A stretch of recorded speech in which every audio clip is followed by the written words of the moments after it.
ரீசனிங்ல அடுத்த சம் பார்க்கலாம். இந்த சம் ப்ரீவியஸா எஸ்எஸ்சி எக்ஸாம்ல கேட்டிருக்காங்க. இந்த மாடல் சம் பார்த்தோம்னா கிட்டத்தட்ட ஒரு 4 மெத்தட் இருக்குது. 4 மெத்தடையுமே நம்ம பார்க்கலாம். First find the missing number, விடுபட்ட எண்ணை காண்க. 84 14 12 81 18 9 88 11 கொஸ்டின் மார்க். இந்த இடத்துல என்னவன்னு கேக்குறாங்க. ஃபர்ஸ்ட்ங்க 84 இருக்குது, இங்க 12 இருக்குது, இங்க 14 இருக்கு.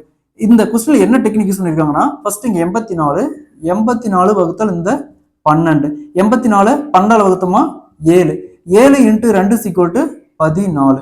என்ன பண்ணிருக்காங்கன்னா, இந்த நம்பரை 84 12ஆல வகுத்துருக்காங்க.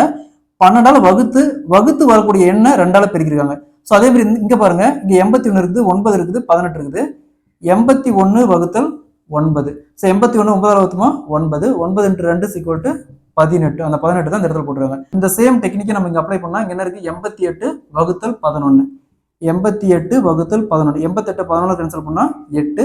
ஸோ பெருக்கிட்டு என்ன பண்ணணும், 2ஆல பெருக்கணும். அப்போ 8 இன்ட்டு 2 16. இந்த இடத்துல என்ன வரும், 16. Option D is the correct answer. So அதே மாதிரி இந்த சம் பாருங்க. இந்த சம் ப்ரீவியஸா டிஎன்பிஎஸ்சி எக்ஸாம்ல கேட்டிருக்காங்க. ஃபைண்ட் த மிஸ்ஸிங் நம்பர், விடுபட்ட எண்ணை காண்க. 6 25 17 8 38 18 கொஸ்டின் மார்க் 89 16. இந்த இடத்துல என்ன வரும் கேக்குறாங்க. ஸோ அதே மாதிரி இந்த சம்ம சால்வ் பண்ணிக்கிற ஆன்சரை கமெண்ட்ல போடுங்க.